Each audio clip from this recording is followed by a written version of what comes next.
Assalamualaikum warahmatullahi wabarakatuh. Kami dari kelompok 10 Lingkungan Hidup Sumatera ingin mempresentasikan tentang permasalahan sampah yang ada di Lampung. Saya Dion Aurora Pradana dan ada juga Rehan Siva, Joy Marito Manalu, Rizky Farel Fernando, Chris John Abel, Irfan Syaputra, dan yang terakhir Eriga Arta Saputra. Lalu yang pertama adalah latar belakang. Latar belakang sampah sekarang menjadi salah satu permasalahan di negara Indonesia. Sampah yang saat ini jumlahnya semakin hari semakin bertambah. Berbagai upaya penanganan dan pengelolaan sampah gencar dilakukan oleh pemerintah. Pengelolaan sampah ini bertujuan untuk mengurangi sampah, selaras dengan apa yang dilakukan oleh pemerintah. Pengelolaan sampah. Sampah telah menjadi permasalahan nasional sehingga perlu adanya pengelolaan agar tidak menimbulkan dampak negatif bagi kesehatan masyarakat dan lingkungan. Sampah yang merupakan sisa aktivitas manusia setiap hari seringkali menjadi penyebab kotornya lingkungan. Bersih atau kotornya lingkungan sangat dipengaruhi oleh manusia dan di lingkungan itu sendiri. Manusia sebagai makhluk berakal mendapatkan tugas dari Tuhan untuk memelihara lingkungan menjadi bersih, indah, dan aman. Lalu ada juga pengelompokan faktor-faktor. Faktor yang pertama ada Penyebab pertamanya adalah keterbatasan teknologi dalam pengendalian sampah di lingkungan. Lalu disebabkan juga karena adanya kurang pelatihan terhadap petugas dalam pengendalian alat dan sosialisasi. Dan disebabkan juga karena adanya kurangnya pemahaman dalam pemilihan sampah. Lalu ada juga penyebab yang kedua, masyarakat tidak menyadari dampak jangka panjang dari sampah. Itu juga dikarenakan masyarakat yang hanya mengandalkan pemerintah dan organisasi non-pemerintah dalam penanganan sampah. Selain itu ada juga masyarakat tidak mau repot. Lalu faktor yang kedua ada metode. Penyebab pertamanya kurangnya kepedulian dari masyarakat sekitar. Itu juga disebabkan karena tidak adanya upaya tindak lanjut dari hasil pelaporan. Lalu disebabkan juga karena belum efektifnya program pengelolaan sampah yang telah disusun. Lalu penyebab kedua, pembuangan sampah secara informal. Disebabkan karena kurangnya partisipasi dalam mengelola sampah. Dan disebabkan juga karena adanya peningkatan volume sampah yang tidak diimbangi oleh sistem pengelolaan sampah. Penyebab faktor yang ketiga, money. Penyebab pertamanya, manajemen uang yang belum terkelola, disebabkan karena kemungkinan anggaran pendanaan untuk pengelolaan sampah tidak terserap untuk program pengelolaan sampah, dan disebabkan juga karena tidak memberikan manfaat ekonomi kepada masyarakat. Penyebab yang kedua, masyarakat yang tidak bersedia menyisakan penghasilannya untuk penanganan sampah. Itu disebabkan karena pendapatan habis untuk memenuhi kebutuhan sehari-hari, dan juga disebabkan karena tidak memberikan kepedulian terhadap lingkungan. Faktor yang keempat, market.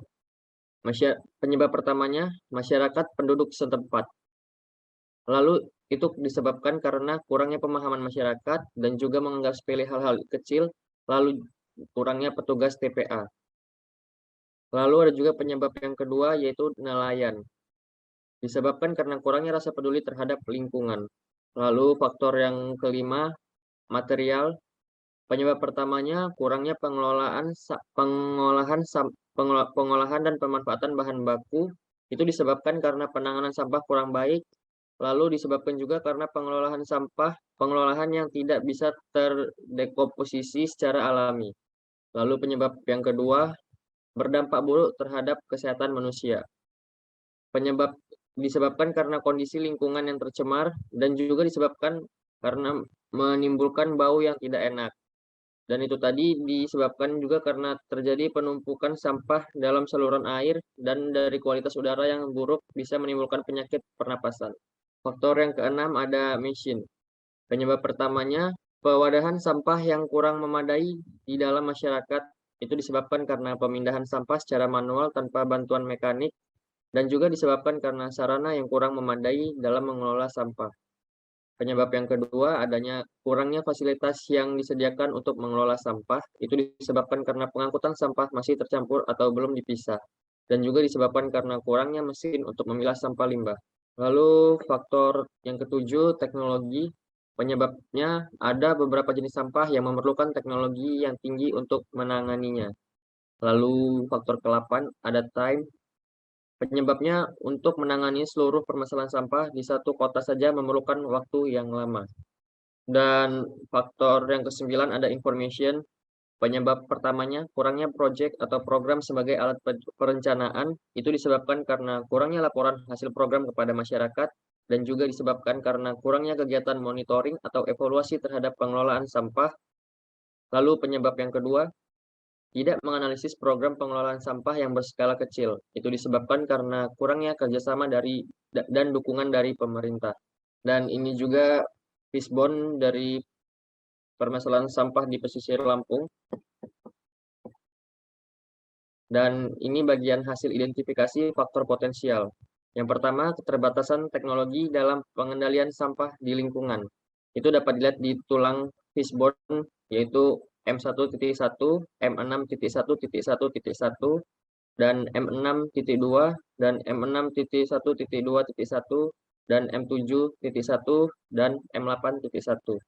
Lalu ada juga kurangnya pemahaman dalam pemilihan sampah, itu dapat dilihat dalam fishbone di bagian M1.1.1, lalu M4.1.1, lalu M6.1.2, dan M6.1.2.1, dan yang terakhir M9.1.1. Lalu ada juga berdampak buruk terhadap kesehatan manusia, dapat dilihat di fishbone bagian M5.2, M5.2.1, dan M5.2.2.1. Lalu masyarakat tidak menyadari dampak jangka panjang dari sampah, dapat dilihat dalam fishbone di M1.2, M2.1, M3.2.1.1, M4.1.2, dan M4.2.1. Lalu ada juga kurangnya pelatihan terhadap petugas dalam pengendalian alat dan sosialisasi, dapat dilihat dalam fishbone di bagian M1.1.1 dan M4.2.1. Dan yang terakhir, kurangnya kerjasama dan dukungan dari pemerintah, dapat dilihat di bagian fishbone di bagian M9.2.1. Menentukan, ini bagian menentukan capaian. Dalam kolom masalah, 1. Keterbatasan teknologi dalam pengendalian sampah di lingkungan. Dapat dilihat di fishbone M1.1, M6.1.1, M6.2, M6.1.2.1, dan T7.1 dan T8.1. Lalu kolom capaiannya, cukupnya teknologi dan ahli mekanik dalam penggunaan dan pengendalian sampah di lingkungan. Lalu kolom masalah yang kedua, masyarakat tidak menyadari dampak jangka panjang dari sampah. Dapat dilihat dari fishbone di bagian M1.2, M2.1, M3.2.1.1, M4.1.2, dan M4.2.1. Kolom capaian dari kolom masalah kedua yaitu masyarakat jadi bisa menyadari dampak jangka panjang dari sampah, serta dapat mengurangi biaya pengelolaan dan investasi, dan juga akan dapat menghemat pemakaian sumber daya alam. Lalu kalau masalah yang ketiga, kurangnya pemahaman dalam pemilihan sampah.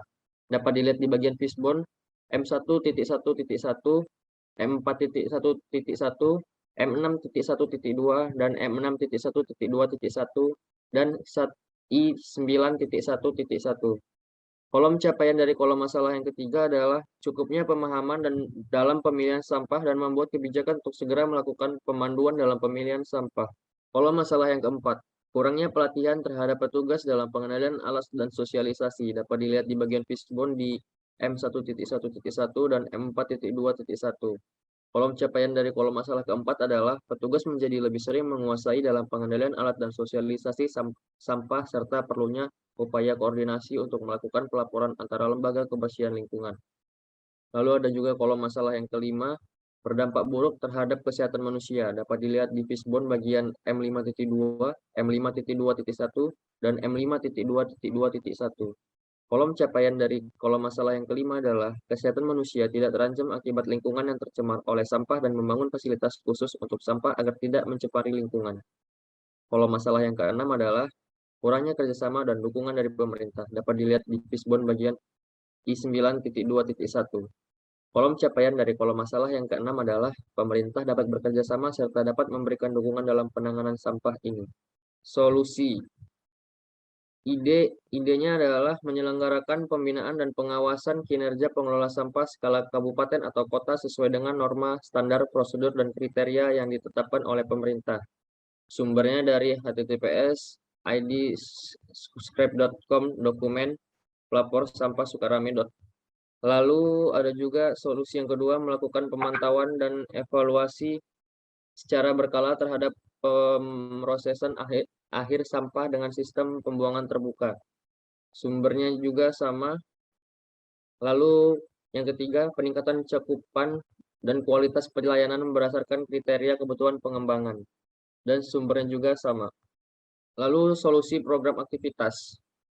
Yang pertama ada rencana kerja yang memuat pola pengelolaan penanganan sanitasi yang terpadu. Sumbernya https id.subscribe.com dokumen laporan sampah Sukarame Docs.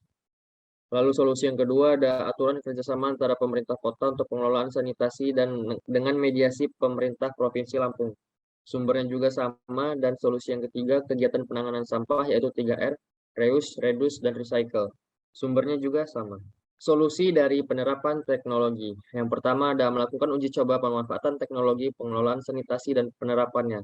Sumbernya berasal dari https id.subscribe.com dokumen laporan sampah Sukarame Docs.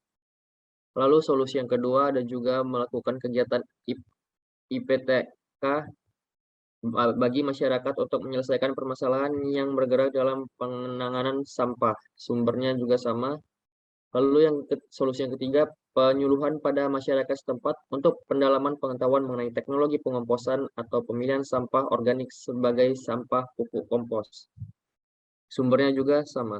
Lalu solusinya dapat kita lihat sebagai berikut. Yang pertama, membeli teknologi atau mesin yang lebih mampu mengelola sampah atau juga mengangkut sampah. Lalu solusi kedua, perlunya bimbingan dan arahan terhadap masyarakat yang dilakukan oleh pemerintah untuk mengetahui dampak buruk dari jangka panjang masalah sampah. Lalu solusi yang ketiga, diadakannya sosialisasi kepada masyarakat tentang pemahaman dan pemilihan sampah.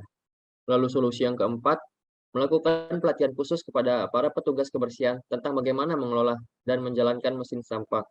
Lalu solusi yang kelima, jangan membuang sampah sembarangan, sampah harus didaur ulang atau ramah lingkungan. Lalu solusi yang keenam, membuat proposal langsung kepada pemerintah setempat agar memberikan bantuan atas masalah sampah.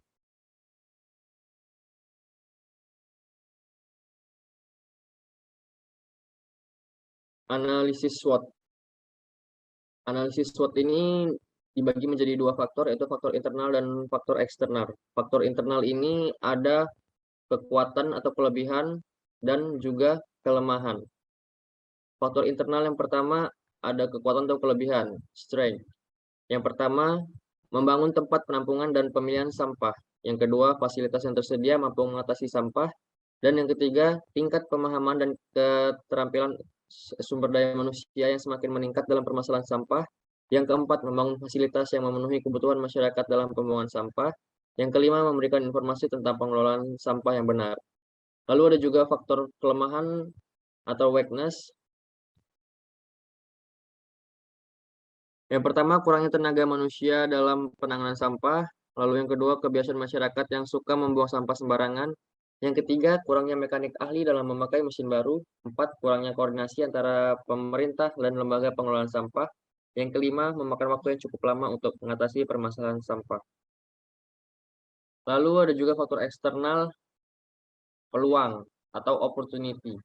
Yang pertama, memberikan peluang untuk meningkatkan pengetahuan masyarakat. Yang kedua, membangun tempat daur ulang yang efisien, bisa menghasilkan keuntungan. Lalu yang ketiga, mengoptimalkan penggunaan anggaran dalam meningkatkan sumber daya manusia. Lalu yang keempat, berpeluang untuk membangun tempat penampungan dan pemilihan sampah. Lalu ada juga faktor eksternal yang terakhir, ada faktor ancaman. Yang pertama, adanya beberapa jenis sampah yang tidak bisa didaur ulang. Dua, masyarakat tidak peduli dengan lingkungan. Yang ketiga, tidak optimalnya penggunaan anggaran yang telah diberikan. Dan yang keempat, kurangnya partisipasi masyarakat untuk belajar menggunakan teknologi. Lalu dari faktor internal dan eksternal ini dapat ditentukan strategi SO-nya dan strategi WO. Strategi SO yang pertama didapatkan dari faktor kekuatan dan juga faktor peluang. Yaitu yang pertama, masyarakat yang sudah memiliki pengetahuan yang cukup tinggi dapat membantu mengoptimalisasikan tempat penampungan dan pemilihan sampah. Lalu yang kedua, membangun tempat yang efisien dan fasilitas yang dapat digunakan untuk mengatasi sampah. Lalu yang ketiga, meningkatnya pemahaman serta keterampilan dapat menguntungkan masyarakat itu sendiri. Lalu yang keempat, informasi yang diberikan dapat dimengerti dan diterapkan dalam mengatasi permasalahan sampah. Strategi WO. Strategi WO ini didapatkan dari faktor kelemahan dan juga faktor peluang. Yang pertama, dilakukan sosialisasi terhadap masyarakat dan diberikan informasi untuk meningkatkan pengetahuan masyarakat. Lalu yang kedua, diberikan denda kepada masyarakat yang memiliki kebiasaan membuang sampah sembarangan. Lalu yang ketiga, diberikan pengetahuan terhadap masyarakat cara menggunakan mesin baru sehingga mempermudah pengelolaan sampah. Lalu yang keempat, memanfaatkan anggaran yang didapatkan untuk kepentingan dan kebutuhan masyarakat untuk mengatasi permasalahan sampah. Dan yang kelima, dengan dimilikinya pengetahuan secara mekanik serta mekanikal ahli, maka waktu yang digunakan untuk mengatasi masalah sampah tidak memakan banyak waktu. Lalu ada juga strategi ST dan strategi WT. Strategi ST ini didapatkan dari faktor kelemahan dan juga faktor ancaman. Yang pertama, membangun berbagai tempat pengelolaan sampah dan mengatasi masalah sampah yang tidak bisa didaur ulang. Dua, meningkatkan pemahaman dan keterampilan sumber daya manusia dan meningkatkan partisipasi masyarakat dalam menggunakan teknologi. Lalu yang ketiga, membangun fasilitas yang memadai dan mengoptimalkan penggunaan anggaran yang telah diberikan. Lalu yang keempat, memberikan informasi tentang pengelolaan sampah yang benar dan meningkatkan kepedulian masyarakat tentang lingkungan. Lalu ada juga strategi WT yang didapatkan dari faktor kelemahan dan juga faktor ancaman. Yang pertama, meningkatkan tenaga manusia dalam penanganan sampah serta meningkatkan partisipasi masyarakat untuk belajar menggunakan teknologi. Lalu yang kedua, meningkatkan kesadaran untuk tidak buang sampah sembarangan dan kepedulian masyarakat tentang lingkungan. Lalu yang ketiga, meningkatkan keahlian mekanik dalam menjalankan mesin baru dan partisipasi masyarakat untuk belajar menggunakan teknologi. Lalu yang keempat, meningkatkan koordinasi antara pemerintah dan lembaga pengelolaan sampah dan mengoptimalkan penggunaan anggaran dari pemerintah. Itu tadi adalah analisis SWOT-nya dan sekarang ada bagian saran, strategi, dan kegiatan. Saran yang pertama adalah membuat program pengelolaan dan pemilihan sampah guna kebersihan lingkungan yang didapatkan strateginya sebagai berikut. Yang pertama, menghimbau masyarakat setempat, lalu menyiapkan tempat yang efisien dan juga memberikan fasilitas alat yang dapat digunakan untuk program tersebut. Kegiatan yang dilakukan adalah yang pertama, memberikan prosedur pendaftaran, lalu yang kedua, mendata dan membagi beberapa kelompok. Lalu kegiatan lainnya ada penyediaan tempat untuk pemilihan sampah, yang kedua menyiapkan tempat untuk mendaur ulang sampah, lalu ada juga kegiatan menyediakan sampah untuk beberapa jenis sampah, lalu yang kedua menyediakan alat-alat untuk kebersihan lingkungan. Lalu sasaran yang kedua ada membuat program sosialisasi terhadap masyarakat untuk memberikan informasi dan pengetahuan mengenai penanggulangan sampah. Strategi yang dibutuhkan adalah yang pertama, menyiapkan tempat untuk sosialisasi kepada masyarakat. Kegiatan yang dilakukan adalah satu, menggali informasi mengenai penanggulangan sampah. Lalu strategi yang kedua adalah menargetkan masyarakat yang kurang berpengetahuan mengenai sampah. Kegiatan yang dilakukan adalah melakukan presentasi untuk memberikan informasi kepada masyarakat. Lalu strategi yang ketiga, masyarakat yang memiliki pengetahuan dapat membantu sosialisasi dengan saling memberi informasi. Kegiatan yang dilakukan adalah mencari masyarakat yang memiliki pengetahuan lebih mengenai penanggulangan sampah. Sasaran yang ketiga, kebijakan dan strategi dalam pengelolaan sampah. Strateginya yang dilakukan adalah melakukan pembinaan dan pengawasan kerja. Kegiatan yang dilakukan adalah pendalaman pengetahuan mengenai teori pengomposan, lalu yang kedua peningkatan penerapan 3R, dan yang ketiga edukasi. Lalu strategi yang kedua, melakukan koordinasi antara masyarakat, dan kegiatan yang dilakukan adalah sosialisasi, melakukan cakupan perlayanan berdasarkan pengembangan, lalu yang terakhir penerapan pola pikir terhadap aspek kemasyarakatan. Lalu sasaran yang keempat, program pengurangan dan penanganan sampah. Strategi yang dilakukan adalah pengurangan timbulan sampah. Kegiatan yang dilakukan adalah pemanfaatan kembali sampah, pendauran ulang sampah, pengelolaan pembatasan timbulan sampah, dan menghemat pemakaian sumber daya manusia. Strategi yang kedua ada penanganan sampah untuk setiap kurun waktu tertentu. Kegiatan yang dilakukan adalah pemilihan sampah, lalu pengumpulan, pengangkutan sampah, dan pembakaran sampah. Dan yang terakhir ada daftar pustaka sebagai berikut.